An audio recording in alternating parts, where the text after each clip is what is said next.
Oração a toda hora. Momento devocional.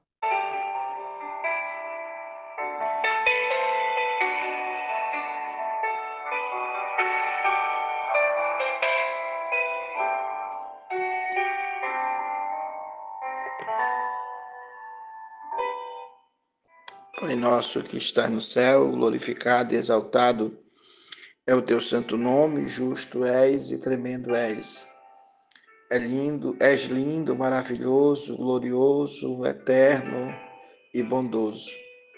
A ti minha adoração, minha gratidão, porque o Senhor é maravilhoso, o Senhor em todos os sentidos, tanto de fazer maravilhas, como de permitir que tuas obras maravilhosas aconteçam no nosso lar, em nossa casa, no nosso dia a dia, com escape, com livramento, com solução, com milagre, com cura divina. Então nós te devemos, Senhor, muita gratidão por tudo que fizeste, que fazes e que continuas a fazer, meu Pai. Ninguém é como o Senhor, perfeito, justo, tremendo, glorioso e eterno. Muito obrigado, meu Deus, que mais uma vez o Senhor possa abençoar esta pessoa que está ouvindo este áudio ou acompanhando este vídeo, que esta pessoa seja alcançada com a sua bondade, com a sua compaixão, que o seu lar seja visitado com milagres maravilhosos e que o Senhor possa, Senhor, operar grandemente em sua vida pessoal, na conquista por uma vida espiritual mais abundante diante de ti. Recebe minha gratidão, em nome de Jesus. Aleluia, graças a Deus, mais uma vez estamos diante do Pai, do Filho e do Espírito Santo. Como Jesus Cristo é mencionado nas cartas de Paulo, no Novo Testamento.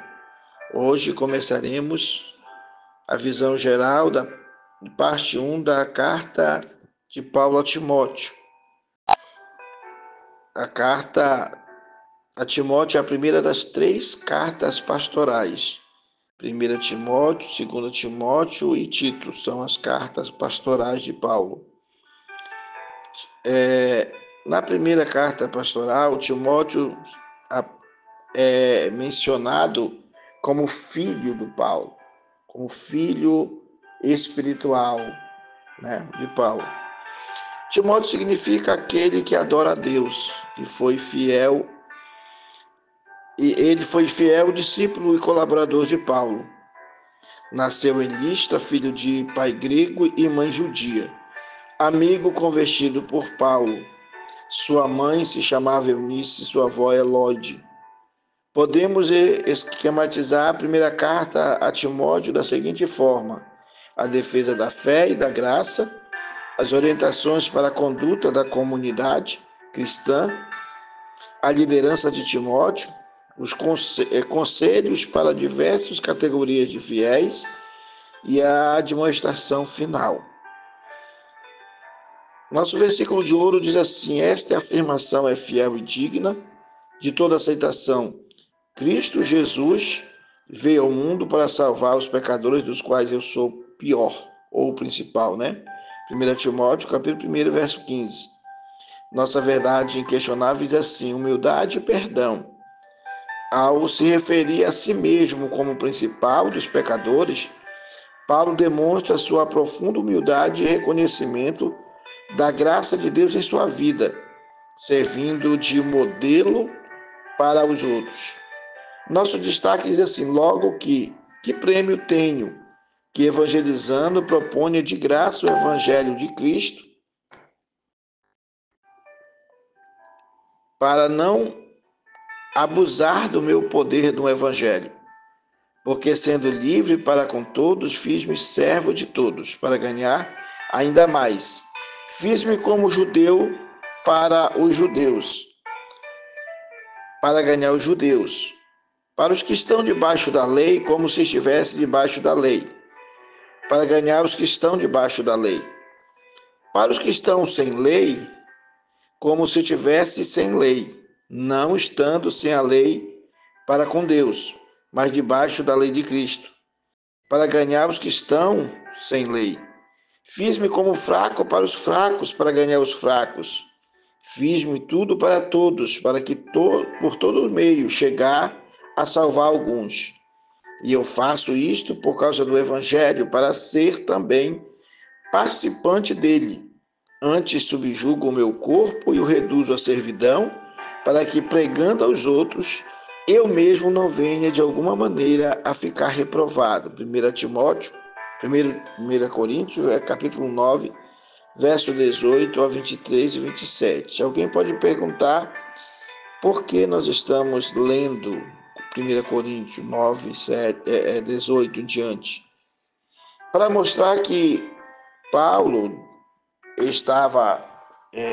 ele teve que levar Timóteo a ser circuncidado. A gente vai explicar o porquê e aqui está o motivo. Nós vamos continuar na leitura bíblica do assunto. Paulo, apóstolo de Jesus Cristo, segundo o mandado de Deus, nosso Salvador, do Senhor Jesus Cristo e esperança nossa. A Timóteo, meu verdadeiro filho na fé, graça, misericórdia e paz da parte de Deus, nosso Pai, e da de Cristo Jesus, nosso Senhor.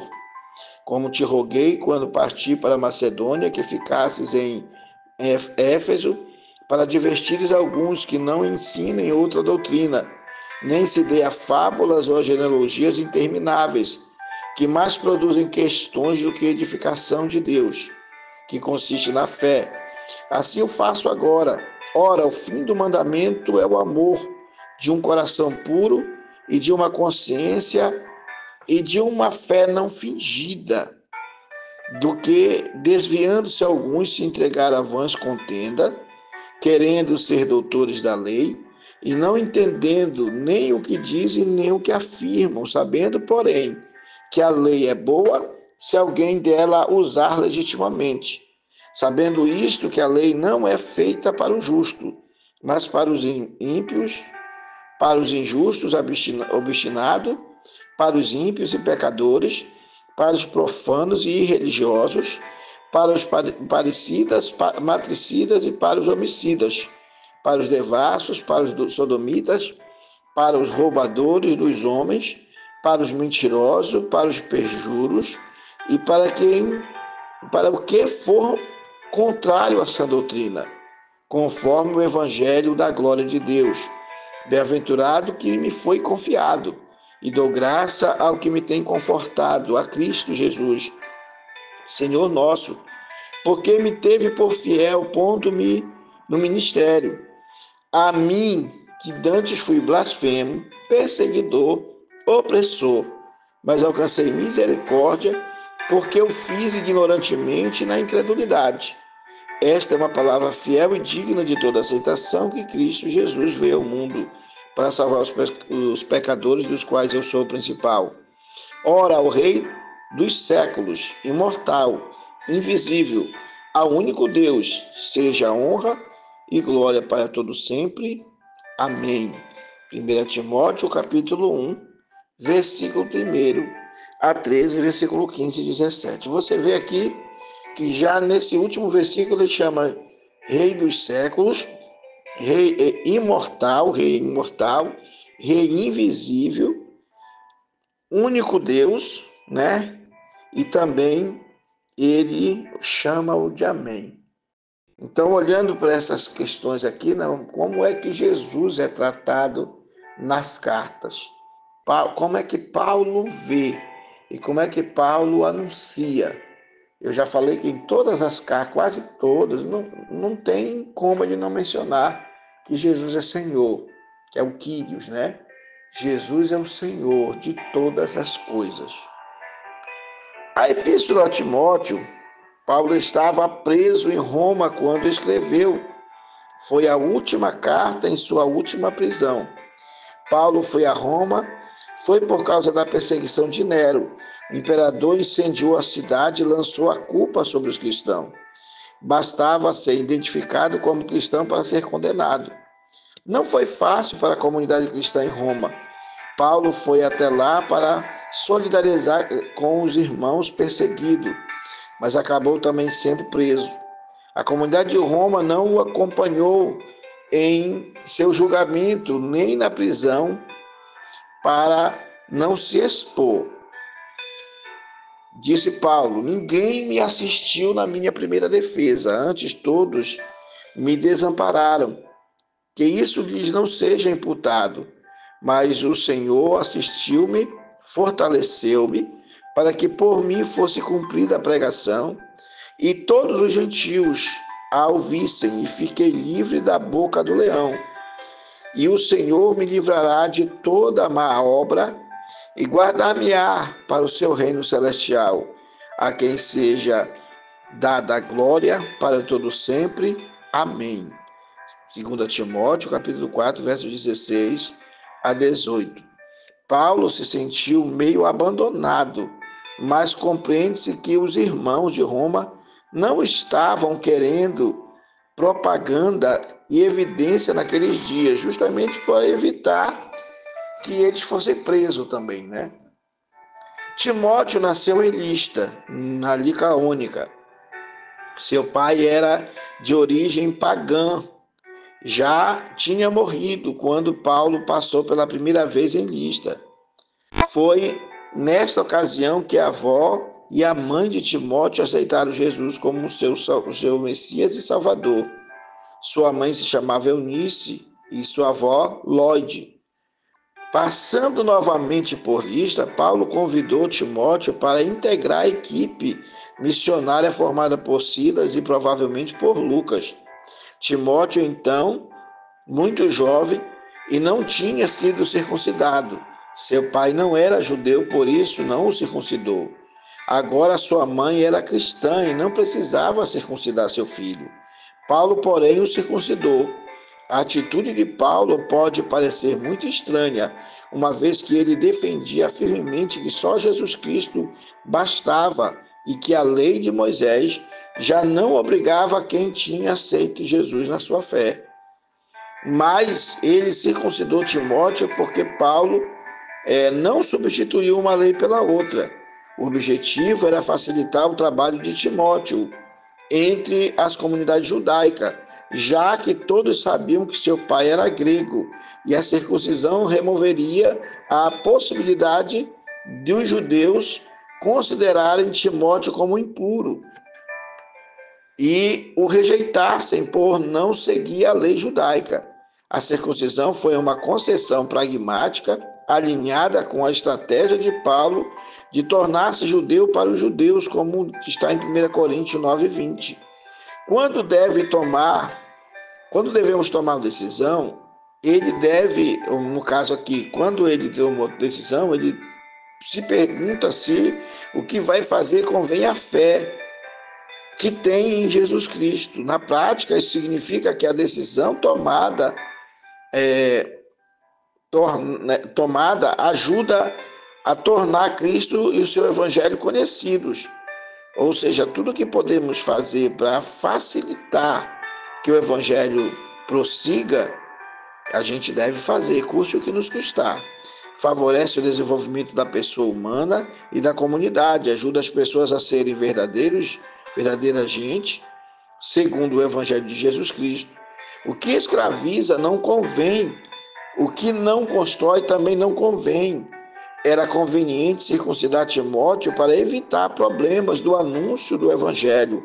Então Paulo o fez, bendito seja Deus, até porque circuncidar era uma questão apenas do cumprimento da lei judaica, para evitar constrangimento para quando Timóteo tivesse servindo ao Senhor na liderança de alguma comunidade, os judaizantes não viessem questionar a idoneidade de Timóteo e a legitimidade por ele não estar circuncidado. Paulo e Timóteo se tornaram grandes amigos. Paulo o chamava de meu amado irmão na fé, meu verdadeiro filho na fé, ou meu filho bem-amado. Timóteo acompanhou Paulo na evangelização da Galácia, da Macedônia, da Acaia. Paulo o enviou de Atenas a Tessalônica para animar a comunidade perseguida e verificar em que situação se encontrava. As boas novas trazidas por Timóteo foram a ocasião para Paulo escrever sua primeira carta aos Tessalonicenses. Paulo deixou Timóteo em Éfeso como supervisor das comunidades cristãs da área. Diz a tradição que ele foi morto a pedradas e pauladas por ter se oposto às celebrações em honra de Dinísio, divindade pagã. As características da epístola. Primeiro, defesa da fé e da graça. 1 Timóteo, capítulo 1, verso 1 a 20. Após uma breve apresentação de Paulo a Timóteo, Paulo pede a ele para permanecer em Éfeso, para revelar à comunidade que a vida cristã não se baseia em fábulas propagadas pelos falsos mestres. O papel da lei serve para revelar o erro. Daí entra o papel da graça, que é o dom de Deus, que em Cristo Jesus deseja a salvação a todos e convida Timóteo a combater o bom combate. Nenhuma pessoa que siga o evangelho de verdade vai viver sem luta, sem batalha, sem guerra. Quando nós vivemos aquela calmaria, nós devemos estar atentos, porque o adversário está em todo mundo, através dos seus aliados, os anjos que caíram. Ele está aí para perturbar, para atrapalhar, para intimidar. A Bíblia diz que ele ruge como leão. Ele não é leão, o leão é Jesus, mas ele ruge como leão, tentando ver quem possa tragar. Se a pessoa tiver medo, ela simplesmente deixará de servir a Deus. E isso não pode acontecer. Nada pode nos tirar da presença de Deus. Nada pode fazer você ou eu recuar de servir um Deus como o nosso. As orientações para a conduta na comunidade. 1 Timóteo, capítulo 2, verso 1 a 3 e 16. O autor convida a orar por todas as pessoas. Deus deseja que a salvação seja para todos, para que cheguem a conhecer a verdade. Levando em conta o contexto social da época, as mulheres devem se enfeitar de boas obras e não se deixar seduzir. Os candidatos a cargos eclesiais e diáconos tenham sólidas qualidades humanas. Percebemos, assim, certa organização nas comunidades pós-paulina. Paulo não só prega o evangelho, mas ele, ao sair para outra comunidade, ele procura organizar de tal forma que alguém fique ali. Mas esse alguém tem que ter as qualidades de um servo de Deus, de alguém que segue a Jesus. Por isso que ele preferiu circuncidar Timóteo, para que não viesse ter dificuldade dele falar aos judeus, né? Porque ele era de pai grego e a mãe judia. Então, ele tinha 50% de ser judeu. Mas quando ele é circuncidado, ele passa a ser prosélito, né? Aquele que vem para o judaísmo. Ainda que Paulo não seguia a lei da forma como Cristo seguiu, cumpriu, mas Paulo tinha a obrigação de evitar qualquer problema. Como ele diz, ele foi livre para os livres, como se ele não tivesse lei para, mesmo estando debaixo da lei de Cristo. Ele foi judeus para os judeus, mesmo desejando que os judeus viessem a ser salvos, né? Ele fez tudo o que ele pôde para que de alguma forma alcançasse. Isso não quer dizer que Paulo viesse fazer o que a gente vê muito hoje. Hoje as pessoas transformaram o púlpito em palco. Paulo, apesar de ter se comportado de todas as maneiras, tanto para os gentios como para os judeus, mas com hombridade, fidelidade, santidade, não colocando outro fundamento além daquele que já estava posto, que era Jesus Cristo. Hoje coloca-se o homem no centro, é adorado, o homem é tudo, o homem que fez, o homem que opera, o homem que faz milagre. Não, não é o homem, o poder vem de Deus. Tudo é Deus. Tudo é Ele, por Ele e para Ele e por causa dele. E sem Ele nada do que foi feito se fez. É o que a Bíblia fala. E nós devemos ter esse cuidado para não sermos o centro. O homem nunca é o centro será sempre o Senhor. O homem nunca é o cabeça da igreja. Ele pode dar o nome de presidente para muitos pastores e bispa, e seja lá o que, e apóstolo, apóstola, mas esses nomes que são dados, eles não significam a posição de Cristo. Jesus é a última palavra, a primeira e a última palavra. Nós devemos ser obedientes, como Paulo fala, né? Quando ele diz que ele era o principal dos pecadores, ele assume uma posição de humildade, e mesmo sendo apóstolo, mas ele não age como um mandatário, um governante, tá? Um dominador. Não, Paulo procura ter a humildade de entender que antes ele era perseguidor, antes ele era uma pessoa injusta com Israel e com os que adoravam a Deus, os que aceitaram Jesus. E agora ele era digno de sofrer também, né? Ele era pecador tal qual qualquer pessoa, mesmo cumprindo a lei. E ele prova que a lei não salva, a lei não consegue purificar o homem. Ela cobre pecado por causa do sangue dos animais, mas ela não tira pecado. Quem tira o pecado do homem é Jesus Cristo, o Cordeiro de Deus. Bendito seja Deus. As lideranças de Timóteo, está em 1 Timóteo 4, 1 a 5 e também o capítulo, versículo 2. O autor procura alertar Timóteo para ter cuidado com aqueles que renegam a fé. Revela que tudo que Deus criou é bom. Não tem para que condenar ao que se refere ao corpo, proibindo alimentos e pregando exageradas práticas ascéticas ou ascéticas. O cristão sabe escolher tudo o que Deus criou. Os que têm cargos na comunidade cristã, cuidem para tornar esse modelo padrão dos fiéis, tanto no comportamento como na ação, sempre observando a graça. O exercício do cargo é um serviço que se realiza no respeito e na solidariedade com as pessoas. Hoje é um abuso, né?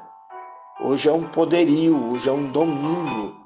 Hoje não pode tocar no ungido. O ungido está todo errado, mentindo, desviando o dinheiro do povo, roubando, massacrando, ofendendo, disciplinando sem o devido processo legal dentro da casa do Senhor. Paulo falava desse processo legal. Ele dizia que deveria se levantar pessoas dignas para julgar os casos dentro da igreja. E se fosse necessário, sim, pudesse até expulsar a pessoa ou se afastar daquela pessoa. Mas sem o processo legal não tá correto. É os que os juízes lá fora fazem. É que os juízes cheios de mosto fazem. Porque eles não buscam cumprir as regras. Eles não estão nem aí para a regra, para a lei. Eles são a lei, têm a caneta e o poder nas mãos. Agora o juiz investiga, agora o juiz acusa, agora o juiz é vítima e agora o juiz é tudo. Então, se ele é tudo, não resta mais nada. O camarada que ele quiser condenar, ele vai condenar e não tem quem possa tirar da mão dele. Mas não foi assim que nós aprendemos na lei de Cristo. Na lei de Cristo, nós devemos carregar a carga um dos outros, nós devemos aconselhar, a Bíblia diz, se cair, deve ajudar a levantar, né? Perdoar, suportar. A palavra suportar em Colossenses está nessa situação de você, muitas vezes, tem coisas que você não consegue aceitar nas pessoas. Mas você e eu devemos aprender a suportar a ignorância dos ignorantes, as ofensas, as mentiras, as calúnias. Isso não impede de você buscar o seu bem, a sua defesa da fé, mas jamais nós podemos assumir postura e posição que destrua, que humilhe, que condene, que parta para cima de uma pessoa sem dó nem piedade, sem buscar realmente ver quando, como, se foi. Porque se não foi e a gente mesmo assim condena essa pessoa, nós somos dignos de morte. No texto aqui são os conselhos para diversas categorias de fiéis. Eu lembro de um caso, aqui não é o certo mencionar, mas eu lembro de um caso que uma esposa encontrou seu esposo fazendo aquilo com a sua cunhada, e aí ela tentou reagir de forma muito agressiva, e depois o carro que ela tinha comprado e pagava junto com ele andava com essa divina para um lado e para outro. Teve um dia que ela se aborreceu e ela tocou fogo no carro, não neles dois, mas tocou fogo no carro, bateu, quebrou o carro. Aí o seu pastor, como o santarrão que é, como o poderoso que é, como o camarada que acha que tem todo o poder nos céus e na terra, foi lá e afastou-a, disciplinou-a, porque ela quebrou o que era dela. Engraçado, né? Como é que o juízo de Deus é tão destruidor? Ela já estava destruída, ela já estava subjugada à tristeza e ao abandono, ela já estava ofendida na sua moral, ela já estava privada da sua dignidade. Ainda vem o seu líder e a trata desta maneira. Eu não sei como é que um homem desse vai para o céu. Não sei como ele vai se converter e se arrepender, porque isso é uma maldade. Ah, mas porque tem que livrar, a igreja tem que ser protegida. A igreja não tem. A igreja tem um protetor, que é Cristo. Ele é o protetor da igreja. É ele que decide. A gente, antes de tomar posição, faz como Jesus fez. Em vez dele condenar a mulher pega em ato adulterando, ele simplesmente disse, nem eu.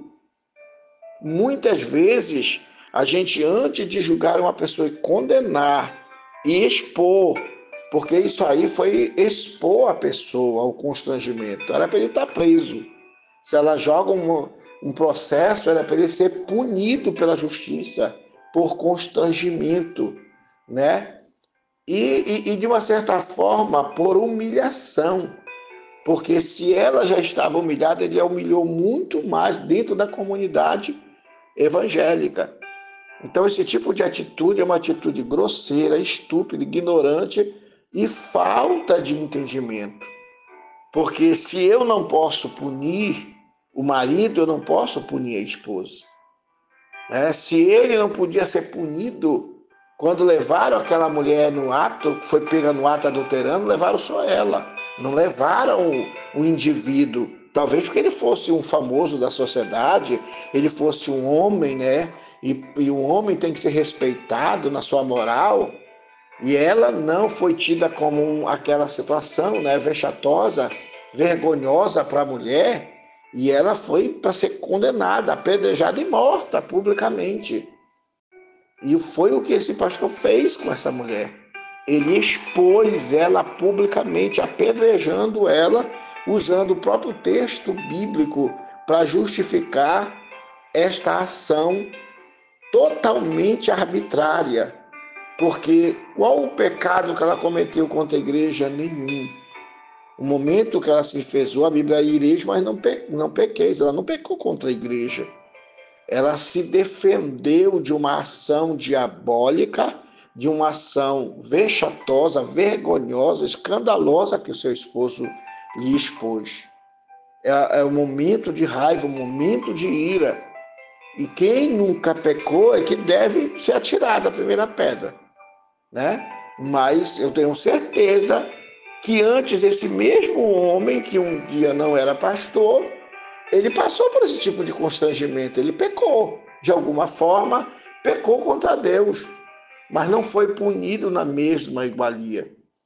Então, a gente tem que ter muito cuidado para que nós não venhamos ofender a santidade de Deus na vida das pessoas.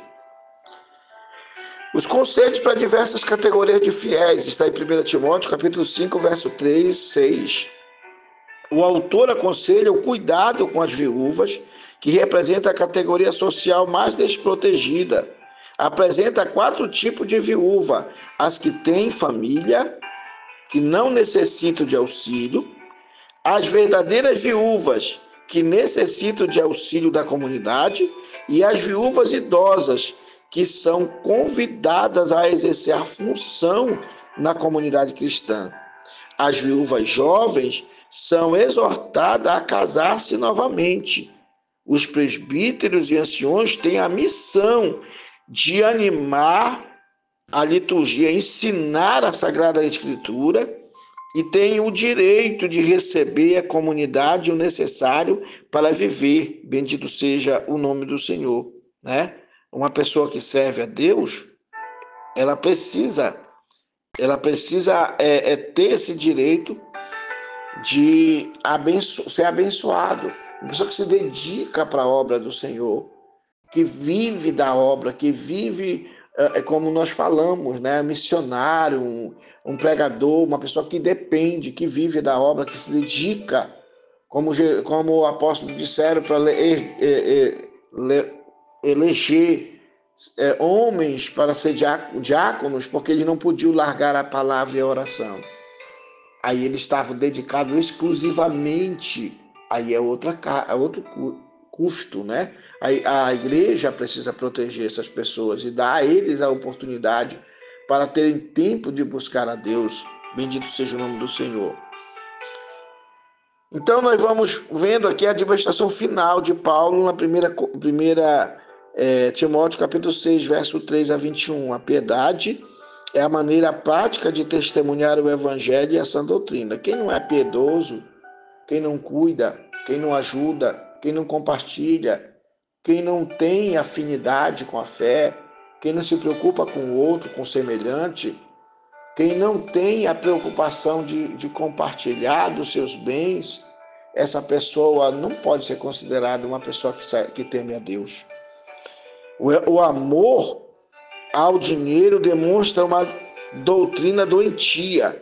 A doutrina que segue essa prática percorre o caminho contrário ao Evangelho, a fé e a salvação.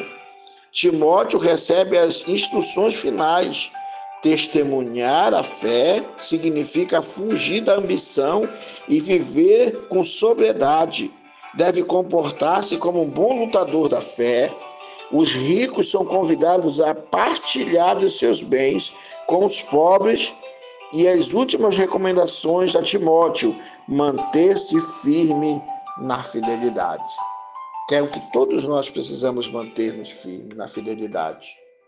Muitas das vezes custa um preço para isso. E preço aqui não é em dinheiro, né? Preço aqui a gente está falando de preço de a gente padecer, sofrer, né? Muitas vezes ser acusado injustamente por você defender a fé, por você levar a palavra como Paulo. Paulo não só pregava, ele persuadia, ele discutia no sentido geral, colocando as escrituras desde Moisés até o tempo dele, porque ele conhecia. Toda pessoa que serve a Deus tem que conhecer a Deus, buscar conhecer a Deus, servir a Deus e defender a fé com o seu corpo, com a sua alma e com o seu espírito. Oremos ao Senhor. Senhor, nosso Deus e nosso Pai que está no céu, mais uma vez estamos diante de Ti, mais uma oração. Uma vez, Senhor, que este momento é momento de oração e momento de aprendizado da Tua palavra, que serve para todos nós. Tua palavra é digna de toda aceitação e para nós é uma honra, Senhor, poder desfrutar do ouvir a Tua palavra, do sentir a Tua palavra, do participar da Tua palavra, do aprender a Tua palavra e do transmitir a tua palavra. Porque o Senhor é Deus que enviaste a Jesus Cristo, teu Filho, ao mundo, para que através dele fôssemos salvos, fôssemos purificados, fôssemos santificados, fôssemos perdoados, fôssemos reunidos à família de Deus, pudéssemos participar da família como filhos e não só como criaturas. Pudéssemos exercer a fé, a confiança, o bem-estar espiritual, a moralidade e a fidelidade diante de Ti, honrando com bom caráter, com uma vida, Senhor, digna, agradável diante de Ti. Diz um ditado, meu Pai, que quem perde dinheiro não perde nada, mas quem perde o caráter perde tudo. Então, Senhor, em nome de Jesus, nos ajuda, Senhor, a ter um bom caráter, a ter controle emocional, a não nos sobrepor às pessoas e humilhar as pessoas, a não prevalecer diante das pessoas como se nós fôssemos donos ou senhor delas, porque quem é dono e senhor és tu, ó Deus, Senhor dos céus e da terra, governante dos povos, a quem devemos adoração, honra, louvor e gratidão. Quando servimos na tua casa, quando servimos, Senhor, numa comunidade, quando servimos, Senhor, num dever cristão, é uma honra, Senhor, é um privilégio, Senhor. Nós fomos alvo do teu evangelho, nós fomos alvo do teu Espírito Santo, nós fomos alvo da tua procura, porque o Senhor procura verdadeiros adoradores que te adorem em espírito e em verdade. Então nós fomos alvo de sua procura. Nos ajuda a honrar isso, Senhor, e a fidelizar isso diante de ti, a viver um padrão da fé montado, Senhor, sobre a rocha que o Senhor mesmo nos falou, que Pedro fala que nós somos pedras vivas, que estamos colocados sobre um fundamento que é Cristo Jesus. A pedra angular, a pedra principal, a rocha celestial, aquele que detém o poder nas mãos e que pode mudar as situações, que pode romper a maldade, que pode romper até mesmo, Senhor, as piores enfermidades, os piores espíritos malignos, Senhor, de dores e de perseguições. O Senhor é aquele que nos consola, o Senhor é aquele que nos ajuda a entender cada momento e a perseverar na fé e dinamizar nossa vida através da procura de fazer o melhor diante de Ti. Quem somos nós sem o Senhor? Somos pó e cinza e nada mais. Mas se tivermos o Senhor na nossa vida, se tivermos o Senhor na nossa alma, se tivermos o Senhor guiando nossos corpos, nosso espírito, nós seremos, Senhor, melhor, nós estaremos melhor, nós faremos melhor, nós buscaremos fazer o nosso melhor diante de Ti, porque o Senhor merece o nosso melhor, Pai. Assim nós te adoramos pela fé que temos no Senhor, pela graça que nos alcançou, pelo perdão que o Senhor nos trouxe, pelo sangue derramado na cruz do Calvário, pelo livramento que o Senhor está nos dando para não entrarmos na geena, no lago de fogo, não entrarmos em juízo e não participarmos do trono branco, Senhor, mas para estarmos lavados, purificados, santificados, como diz a tua palavra, porque foi para isso que Jesus se manifestou, para deter todas as obras do diabo, e uma das obras do diabo é a iniquidade, meu Pai, que é gerado em nós através dos nossos pensamentos, de nossos desejos, de nossas fraquezas. Deus, em nome de Jesus, perdoa nossos pecados, ajuda cada pessoa que está orando comigo, que haja cura, que haja milagre na sua vida, na sua família, que haja transformação no seu corpo, Senhor, que haja o agir do Senhor poderosamente, desfazendo todo o mal e ajudando esta pessoa a sentir um milagre na sua vida, a transformação. Assim abençoa nosso país, salva nossa nação, Senhor, de toda corrupção, livra nossos estados, fala aos governadores, fala ao presidente da República, fala aos ministros de Estado, fala aos ministros do Supremo Tribunal, fala aos senadores e ao deputado federal, fala aos vereadores e aos prefeitos, fala a esses homens, Senhor, que a injustiça recairá sobre eles, que todo ato de impureza, que todo ato de vanglória, que todo ato de orgulho, que todo ato de supremacia, que todo ato, Senhor, de destruição recairá sobre aquele que tentar fazer injustiça. Pai, em nome de Jesus, abre as portas do céu, envia uma palavra de ordem, Senhor, e nos abençoa nossas famílias, abençoa nossas cidades, abençoa nosso bairro, abençoa nossa rua, abençoa nossos vizinhos, visita a cada um que está orando agora, que seja sacudido pelo poder de Deus, pelo teu poder, Senhor, e tenha livramento, e tenha compaixão do Senhor, e o Senhor possa trazer a esta pessoa a cura, possa trazer o milagre, Senhor. Recebe a minha adoração, o meu louvor e a minha gratidão, em nome de Jesus Cristo, teu Filho amado, Senhor.